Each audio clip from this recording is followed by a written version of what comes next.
أعوذ بالله من الشيطان الرجيم بسم الله الرحمن الرحيم الحمد لله الصلاة والسلام على رسول الله وعلى آله وأصحابه ثم أما بعد السلام عليكم ورحمة الله وبركاته.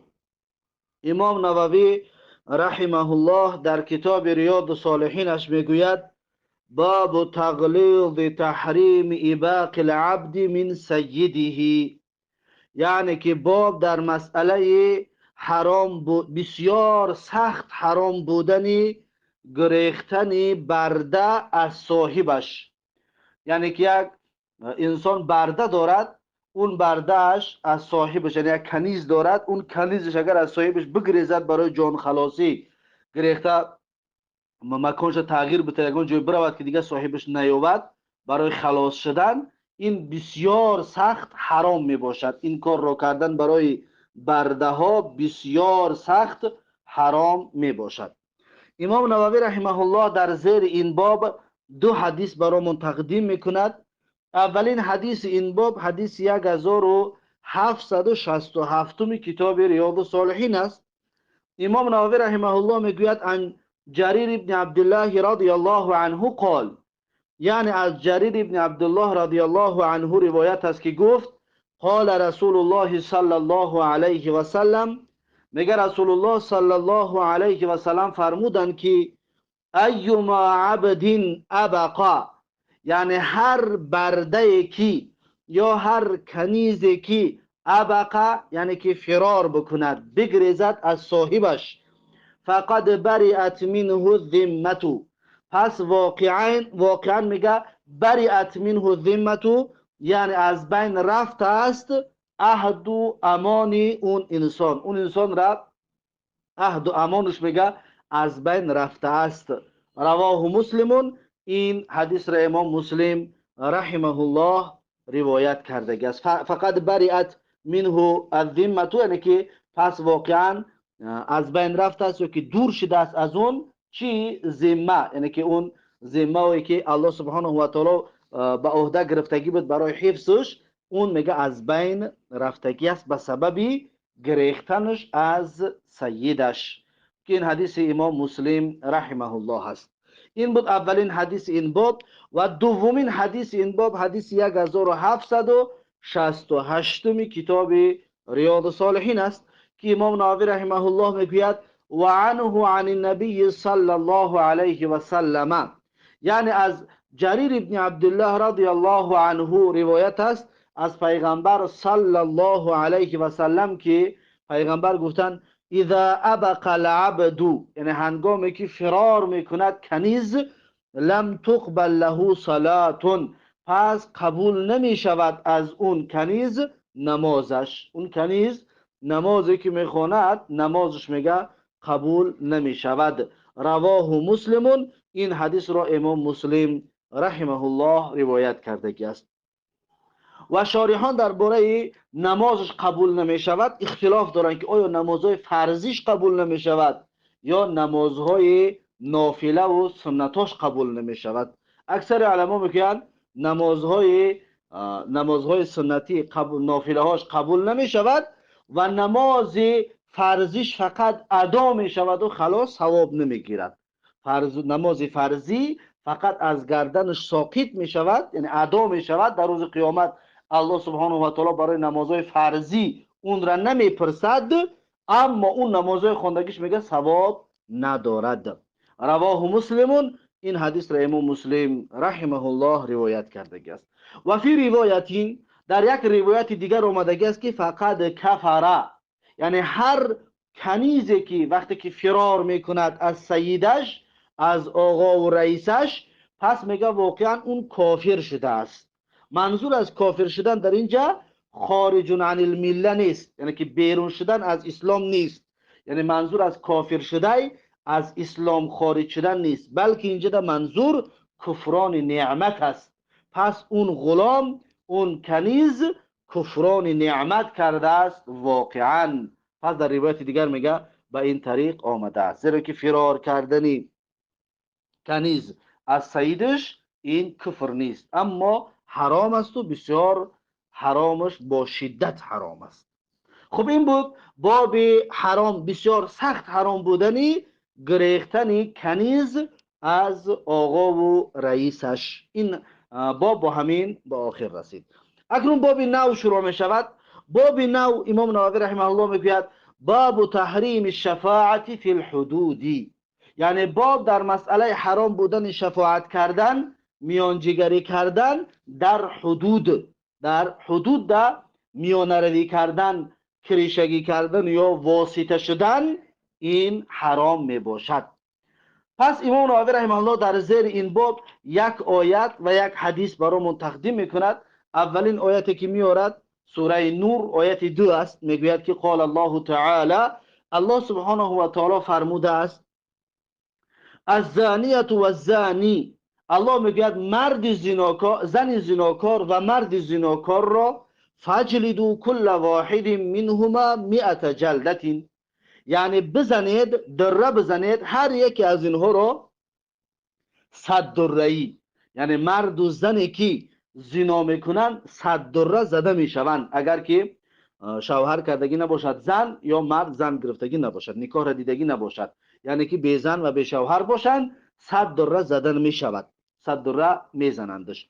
ولا تأخذكم بهما رأفة، الله سبحانه و تعالی میگوید ولا تأخذكم بهما رأفة فی دین الله ان کنتم تؤمنون بالله والیوم الاخر. پس نباید میگه تأخذكم بهما رأفة، نسبت به اون مرد و زن زناکار شفقت و دلسوزی بیان بکنید، دلسوزی آشکار بکنید. نباید میگه دلتون به این زناکارها بسوزد. فی دین الله، در دین الله سبحانه و تعالی، این کنتم تؤمنون بالله، اگر که ایمانی به الله داشته باشید، و الیوم الاخر، ایمان به روز آخرت داشته باشید. یعنی وقتی که ایمان به الله و به روز قیامت که دارید، وقتی مرد و زنی که زنا میکند، وقتی زناشون ثابت میشود، پس اونها باید دره زده شود. یعنی که دلسوزی نکنید، نگوید که این خراب است و این فربی است و این بچه فلان انسان است و خلاصه پدرش این است و آن است و از حد و حدود بیرونش کنید، بیرون نکنید میگه، بلکه باید بدون دلسوزی اون کسی که زنا میکند، مرد و زن، باید دره و شلاق زده شود. این بود که امام نووی رحمه الله در اول این آیت، در اول این باب این آیت را آورد. چرا؟ زیرا اینکه حد زنا یکی از حدود است. پس در همین حد زنا نمیشود که یک کس میانه روی کند، یک کس بیاید بگم واسطه شود، همین حکم بیکار بکنن یا همین حکم سبکتر بکنن یا حکم تغییر بدین. نباید در این مسئله، میگه در حدود این کار نباید انجام شود. اکنون یک حدیث دیگر در این مسئله میارد که باز این مسئله واضحتر و روشنتر می شود. حدیث این در این باب یک حدیث است، حدیث 1769 کتاب ریاض الصالحین است. امام نووی رحمه الله میگوید و عن عایشه رضی الله عنها، از عایشه رضی الله عنها میگه روایت است ان قریشا اهمهم شأن المرأة المخزومیه التي سرقت. میگه هر آینه قریشی ها را اهمهم یعنی نگران کرده بود، اهمهم یعنی اهل قریش را، مردم قریش را نگران کرده بود.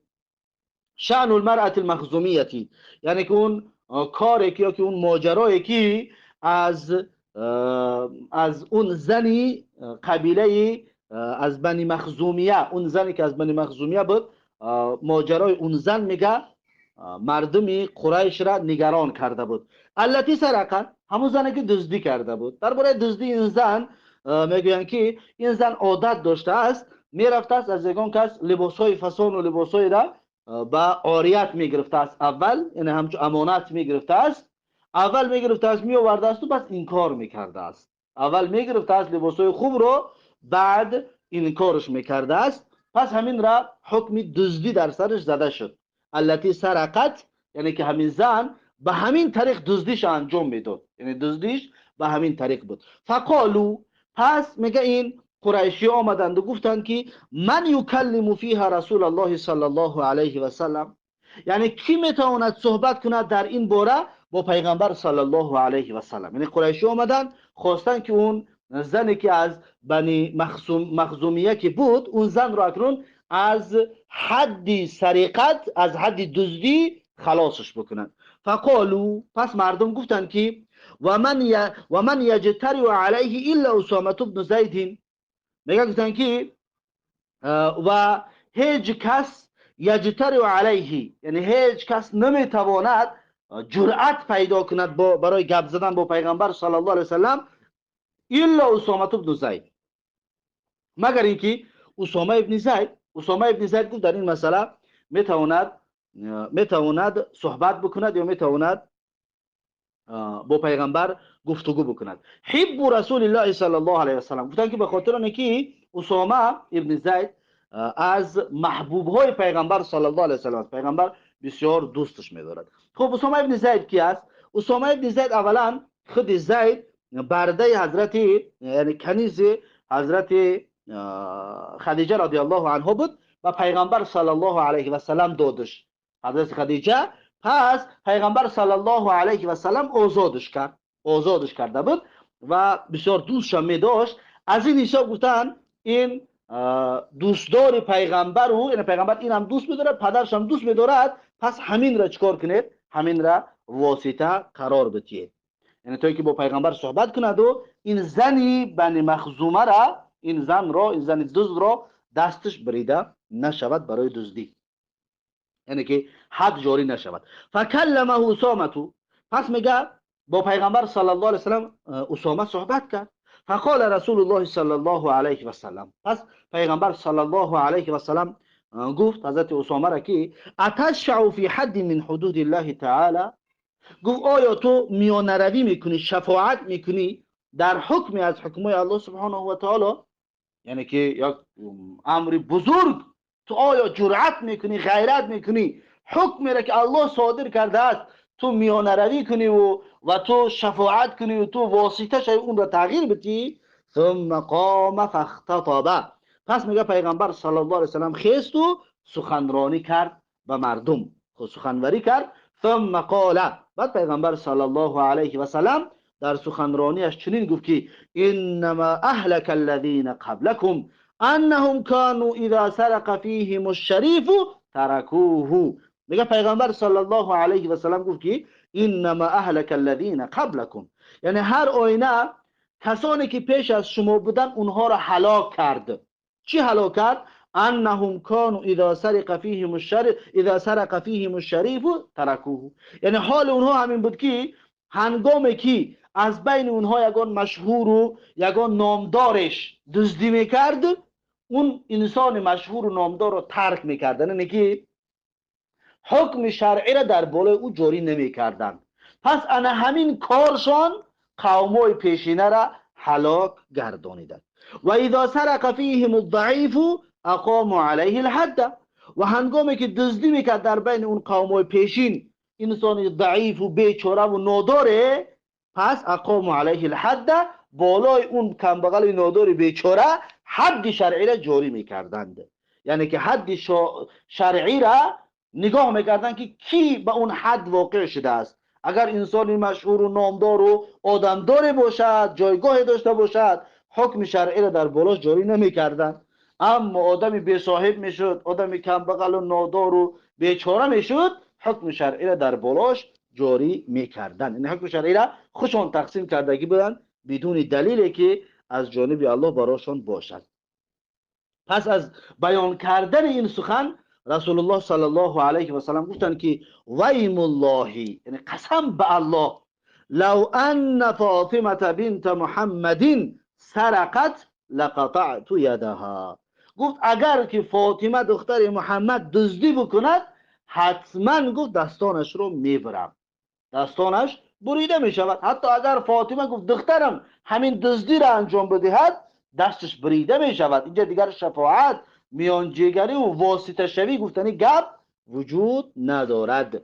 وقتی که این حد، این حکم بالاش صادر میشه، این حد در بالای اون انسان میشود، باید دستش بریده شود. علما درباره اینه که لقطعت یدها، حتما دستی اگر فاطمه دزدی بکنه دستانش رو میبرم، علما میگویند پیغمبر در اینجا صریح و واضح خودم میبرم، دستانش را خودم میبرم. بعض علما میگن که پیغمبر در اینجا منظورش این است که امر میکنم که دستای فاطمه اگر دزدی بکند بریده شد، یعنی که خاطر بینی در اینجا وجود ندارد. این حدیث متفق علیه می باشد. و فی روایتین، در یک روایت دیگر آمدگی است فتلون وجه رسول الله صلی الله علیه و سلم فقال، پس میگه تغییر کرد روی پیغمبر، چهره پیغمبر صلی الله علیه و سلم. پس پیغمبر گفت که اتشفع فی حد من حدود الله، گفت آیا ای اسامه تو شفاعت میکنی یا میخواهی میانه روی کنی در حکم از حکم های الله؟ قال اسامه رضی الله عنه گفتن که استغفر لی یا رسول الله. اکنون درک کردن اسامه که یک کار معصیت رو انجام داده ایستاده است، یک کار نادرست رو انجام داده ایستاده است.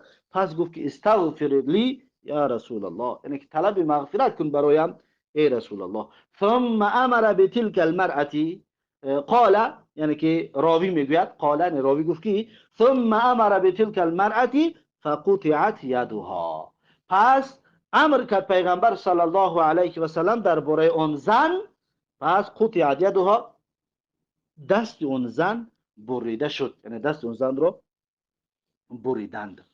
پس این بود بابی حرام بودن شفاعت کردن در حدود. خب اکنون اینجا مسئله هست، وقتی که یک انسان یک دزد را میبیند یا شاهدا هستند که همین انسان دزدی کرده است یا همین انسان زنا کرده است یا همین انسان حدی از حدود الهی ده تجاوز کرده است که حد در بالاش ثابت شده است که باید اون حد در بالای اون جاری بگردانند، و تا کی میتوانند یعنی شفاعت در این بین بدراید؟ تا کی؟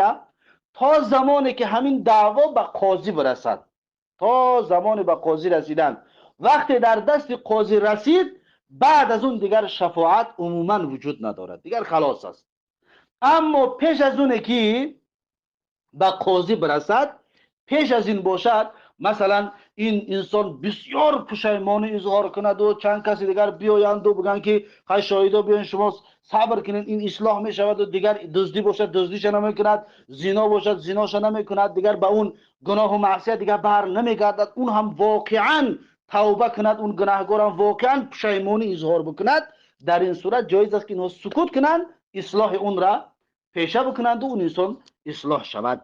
در این صورت جایز است تا قاضی رسیدن. وقتی در قاضی که رسید دیگه الله اکبر، دیگر نه پشیمانی و نه شفاعت و نه واسطه و هیچ چیز دیگر جایز نیست. اینه که باب تحریم شفاعت فی الحدود، این در قاضی برسد، از اونجا بعد حرام است که جایز نیست شفاعت کرده شود، میانه روی کرده شود، حد از حدود الله را بگیم بیکار کنن یا تغییر بدهند، جایز نمی باشد. خب با همین حدیث این باب همچنین به آخر رسید. بعد از این باب نو شروع می شود، باب النهی عن التغوط فی طریق الناس و ظلهم و موارد الماء و نحوها، یعنی که باب در مسئله منع بودن قضای حاجت کردن در راه مردم، در یک راهی که مردم رفت و آمد دارند، در اون راه یک انسان بنشیند و قضای حاجت بکند، این مسئله منع از شریعت معنیش میکند. و ظلهم، یا یک انسان رود در جای سایه که مردم میآیند در اون سایه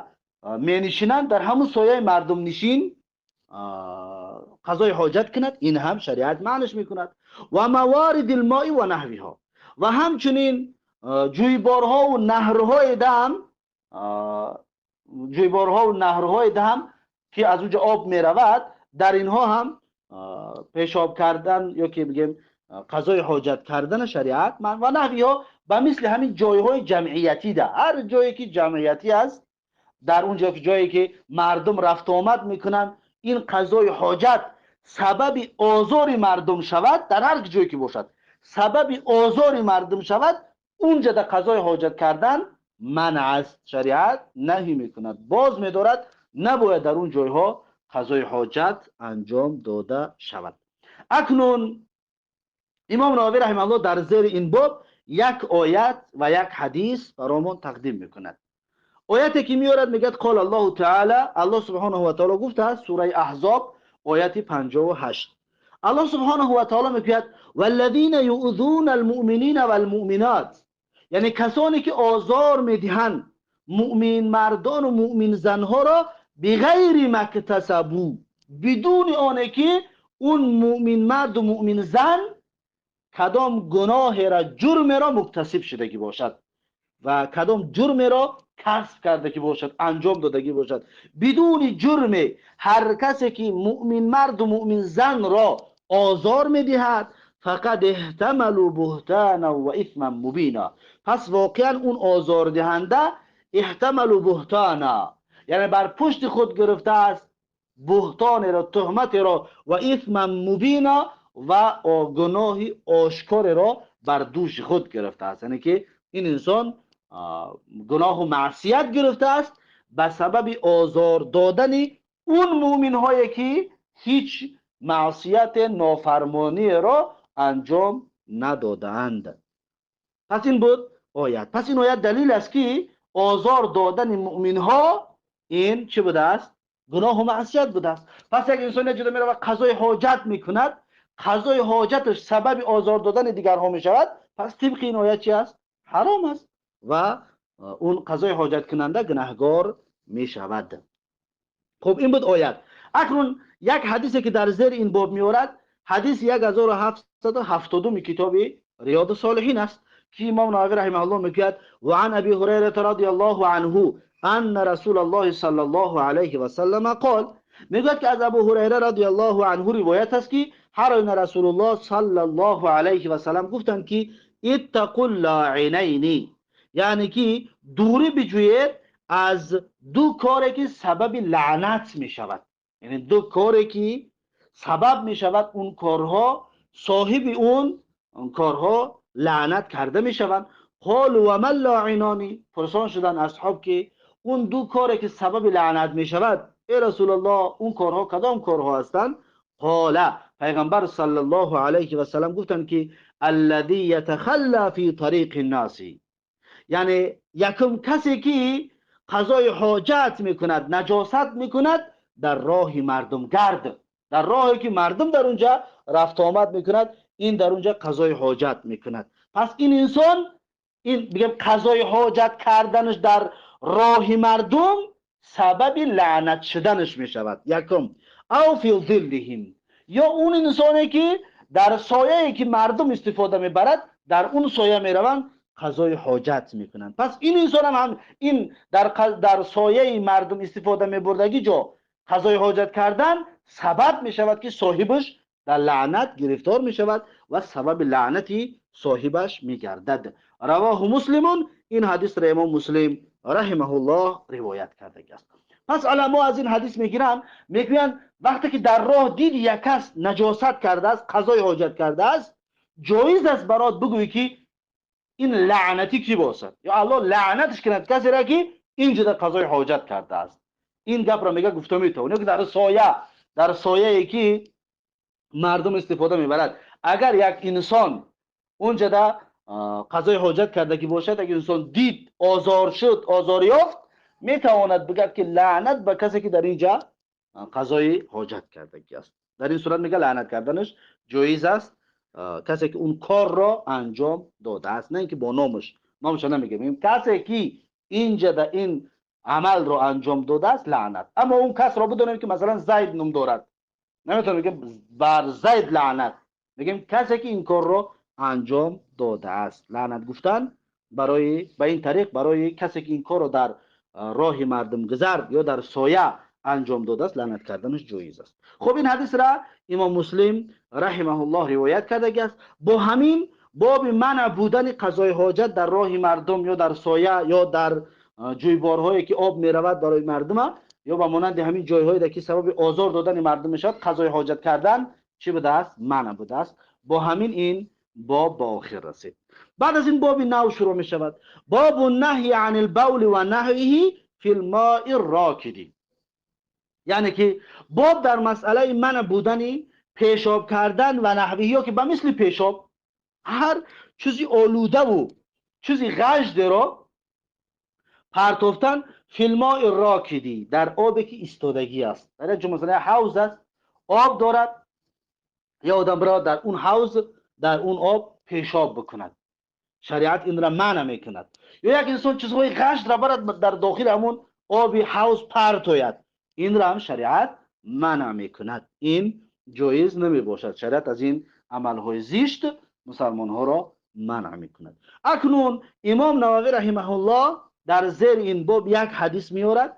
حدیث 1772 کتاب ریاض الصالحین است که امام نووی رحمه الله میگوید عن جابر رضی الله عنه ان رسول الله صلی الله علیه و سلم نهى ان یبال فی الماء الراکدی. میگوید از جابر رضی الله عنه روایت است که هر آینه رسول الله صلی الله علیه و سلم منع کرده است که پیشاب کرده شود در آبی که ایستادگی است، در یک حوض یا در جایی که آب جمع شدگی است، در اونجا رفته پیشاب کردن را رسول الله صلی الله علیه و سلم منع کرده است. این منع تحریمی است، یعنی که رسول الله گفته است که این کار حرام است، ای مسلمانان به این کار حرام نزدیک نشوید و به این کار حرام چنگ نزنید. رواه مسلمون، این حدیث را امام مسلم رحمه الله روایت کرده است. پس با همین باب منع بودن پیشاب کردن یا به مانند پیشاب چیزهای غژ را پرتافتن در آب ایستادگی، این باب همچنین به آخر رسید. بعد از این باب نو شروع می شود، باب کراهت تفضیل الوالد بعض اولاده علی بعض فی الهبه، یعنی باب در مسئله مکروه بودنی برتر و بالاتر دانستن فرزندان، با بالا دانستن پدر بعض فرزندانش را از بعضیش در هدیه دادن و در بخشش. مثلا یک پدر میخواهد داراییش را برای فرزندانش تقسیم بکند، وقتی که بعضش از بعضش برتر بداند فرزندایش را، پس این میگه کراهیت دارد. این باب نو است. این باب نو را انشاءالله درس آینده خواهیم خواند.